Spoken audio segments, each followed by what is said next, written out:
My mother-in-law kicked me out of her house because she disapproved of my decision to give birth at my parents' home. She forcibly removed me while I was still in my pajamas, not even allowing me to put on shoes. With only my phone in hand, I quickly called my mom, who was close by. I waited for her at a local diner. When my mom and sister learned about the incident, they were furious. They immediately took action, setting into motion a chain of events that would soon spell trouble for my mother-in-law and my husband. My name is Clara, and I'm 29 years old. I married Mark, who was 31, a year ago. Mark's father owns a large company, and Mark is being groomed to take over as the next CEO. He's currently gaining experience by working at one of their smaller branches. We met at work, but I didn't realize the scale of his family's business empire until just before our wedding. Mark had never mentioned that he was in line to be the next CEO, which took me completely by surprise. He was so confident and well-liked. Once he explained everything, it all seemed to fall into place. Suddenly, I found myself in a whirlwind as the wife of a future CEO. After we got married, Mark relocated to the main company's office while I continued with my job. His father seemed supportive of my career, telling me, "I've heard you're a young leader at your workplace. Keep up the good work." But my mother-in-law, Linda, didn't share the same sentiment. Why would a wife neglect her home to work? She often questioned. She was strongly opposed to me having a job. At first, I thought living separately from Mark's parents would keep any conflicts at bay. I believed that distance would preserve peace between us. But I was wrong. They soon expressed a desire for us to live together, and that's when the trouble really began. Mark's father, always busy with work, mentioned how helpful it would be to have someone around the house to take care of things. Mark liked the idea of us living with his parents, too. "I'm worried about Mom. I've always lived here. Moving out just wouldn't work for me," he explained. I found myself in a position where I felt I couldn't say no. When they discussed the arrangement at dinner one evening, Linda added, "Since everyone agrees it's a good idea, Clara, do you have any objections?" Feeling cornered, I reluctantly agreed to move in with them. As soon as we were all living under one roof, the challenges began. Linda, who had already expressed disapproval of my job, started making my life miserable. She insisted that I quit my job and take on all the household chores, even though I was still working full-time. If she found any fault with my cleaning, such as a speck of dust or a stray hair, she would demand that I redo the entire task.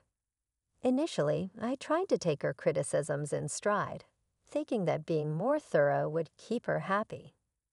But her demands escalated. She began checking impossible-to-reach places, like behind the TV or in the corners behind dressers, which I felt was beyond reasonable. I remember one particular night vividly. I had just come home from a long day at work, exhausted and in need of rest. I thought I'd have a peaceful dinner and perhaps an hour of relaxation before bed. But as soon as I stepped inside, Linda stormed over to me, holding a broom as though it were a weapon. "Clara, the area behind the refrigerator has dust. You need to move it and clean it now." I looked at her, stunned by her demand. "Linda, I just came back from work. Can it wait until the weekend?" I asked, keeping my voice as calm as possible. She narrowed her eyes at me, her voice rising with every word. "No, it can't wait. You are the wife, and this house is your responsibility. I won't tolerate laziness." I had enough. "I can't clean these areas every day," I told her firmly. "I work just like Mark. I'll do a deep clean on the weekends. There's no need to redo everything today, right?" Linda was furious. "How dare you talk back to me like that?" she shouted, her face flushed with anger. She immediately summoned Mark, twisting the story to make it seem like I had been yelling at her. With a tearful performance, she exaggerated my calm suggestions as hostile confrontations. I had hoped that Mark would stand up for me, but his response was disappointing. "Why did you upset Mom like that? She was only trying to help," he said, siding with her. That was the moment I realized the stark difference in expectations within our household. Instead of support from my husband, I was reprimanded. From then on, I knew I could only rely on my father-in-law, but his constant absence due to work left me to fend for myself in an increasingly hostile environment. Linda's complaints never ceased, and I learned that standing up to her only made things worse. She would inevitably complain to Mark, who offered no defense on my behalf. To keep the peace, I began adopting a quieter demeanor, even though it was slowly suffocating me. This became my new way of surviving in that house. This uncomfortable routine carried on for nearly a year, until I began experiencing health issues. Concerned, I went to see a doctor. The diagnosis turned my world upside down. I was pregnant. Despite my anxiety about how the family would react, I shared the news with Mark first. "You know how I've been feeling sick lately." "Well, I went to the doctor, and I'm pregnant," I revealed to him. "That's great. So I'm going to be a dad. Do we know the gender yet?" Mark asked excitedly. "Not yet. Does it matter to you?" I responded, already sensing that something deeper was at play. "Of course it matters. It has to be a boy," Mark declared with confidence. Since he was an only child, I knew there was pressure for us to have a son who could continue the family legacy. What if it's a girl? I wondered aloud, starting to feel nervous. "Don't worry, I'm sure it's a boy," he reassured me, though his insistence made me uneasy. When we found out that we were having a girl, I was overjoyed, but Mark's reaction was much less. "A girl? Are you sure? Get it checked again," Mark said, his voice laced with disappointment. His reaction left me anxious about how Linda would take the news, but we couldn't keep the pregnancy a secret from them forever. One evening, Mark finally told his parents about the baby. My father-in-law was thrilled. "That's wonderful, Clara. We're finally going to have our first grandchild," he exclaimed with genuine happiness. However, Linda's reaction was different. "A girl? Not a boy. It has to be a boy for Mark's sake," she muttered under her breath. Her disappointment was palpable. After that, things only worsened. Linda continued to pressure me about my duties around the house, even going so far as to question whether I planned to quit my job once the baby was born. "Just because you're pregnant doesn't mean you can slack off on your responsibilities. Pregnancy isn't an illness, you know," she said coldly. Hearing such words from another woman, especially one who had experienced pregnancy herself, was shocking. It made me seriously question whether staying in this house was the right choice for my baby's well-being. My parents lived about a 4-hour train ride away. After my father passed, my mom and older sister had been living together in our family home.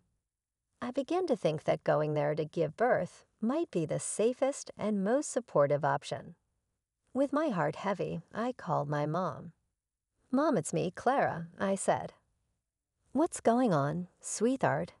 "It's rare for you to call," she replied. "I'm pregnant, and I was thinking, could I come home to give birth?" "You're pregnant? Why didn't you tell us sooner?" "Congratulations, honey. Of course, you can come home to give birth. But have you talked this over with your in-laws yet?" My mom asked, always concerned about doing things properly. "Not yet," I admitted. "Well, make sure you discuss it with them. If they agree, I don't see any problem with you coming home," my mom advised. Feeling encouraged, I decided to bring it up with Mark that evening. "I'm thinking of going home to my parents' house for the birth," I said, trying to gauge his reaction. Oh, going home for the birth.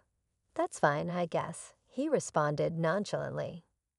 My mom's here, so everything should be okay. His quick agreement surprised me, but I still anticipated resistance from Linda. I also turned to my father-in-law for support. I think it would be best for everyone if I went home for the delivery. What do you think? I asked him, trying to sound diplomatic. He seemed surprised at first, but then smiled. If that's what you want, Clara, then it's probably the best decision. I won't oppose it, he said, reassuring me. Relieved to have his support, I prepared to go home without any major issues.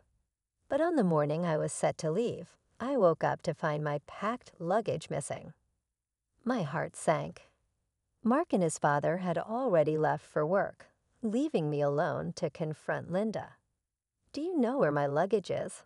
I asked, hesitating. "Oh, about your luggage. I got rid of it," Linda snapped. "I don't need a daughter-in-law who causes so much trouble. Don't ever come back," she shouted, pushing me out of the front door before I had a chance to react. I hadn't even put on my shoes. Dressed in just my pajamas and with only my smartphone in hand, I heard the front door lock behind me with a definitive click. Barefoot and with nowhere else to go, I called my mom. She was furious and promised to come right away. While waiting for her, I walked to a nearby diner, where I spent an hour trying to process what had just happened. My mom arrived soon after and didn't hesitate. She drove me straight back to our family home, where my sister was already waiting. I told them everything, the harsh treatment by Linda and Mark's lack of support. My mom and sister quietly exchanged words, murmurs that left me wondering what they were planning. The next morning, back at my family home, I went to fetch the newspaper.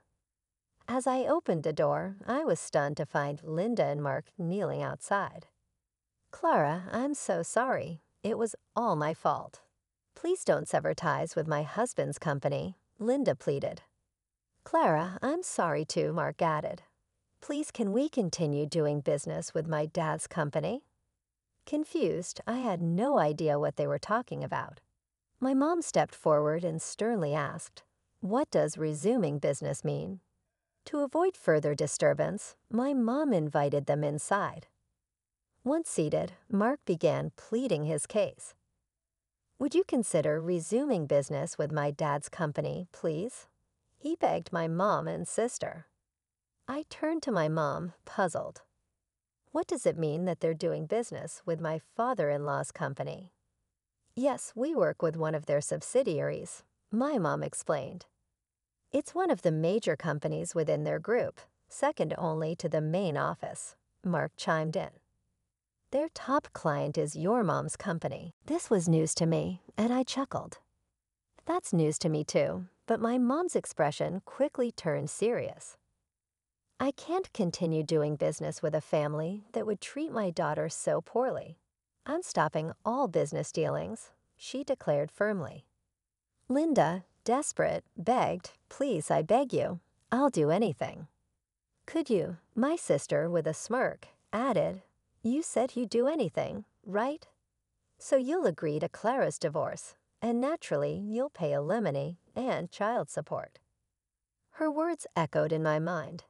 Just the day before, Mark had told me I deserved everything that was happening, showing no remorse. Silently, I agreed with my sister and mom. Any affection I once had for Mark had long since evaporated.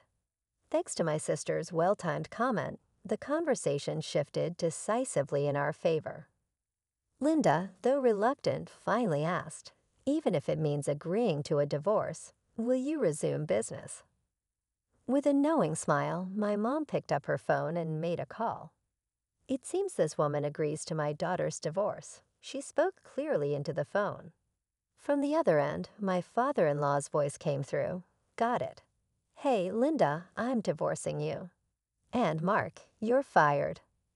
These drastic conditions were set for resuming business. My mom's decision was firm. "I can't forgive you two for how you treated Clara. You deserve to be punished." The unexpected turn of events left Linda without a husband and Mark without a job. My father-in-law's powerful sway ensured that neither could find support within their social or professional circles. Mark struggled to find a new job in his previous field and ultimately had to switch to customer service. However, complaints soon led to his termination there as well. Now Linda and Mark live together in a small one-bedroom apartment, barely scraping by on daily wage jobs. Their once lavish lifestyle, funded by my father-in-law's wealth, is gone, and their relationship is strained. Meanwhile, I safely gave birth to a healthy baby girl at home, surrounded by the love and support of my mom and sister. As life has settled down, I plan to join my mom's company, looking forward to a new chapter in my professional life. Mark hasn't followed up about our daughter. I expect him to fulfill his obligations for child support, but I have no intention of letting him be part of our daughter's life. Now my focus is on moving forward, living a happy and fulfilling life with my little girl.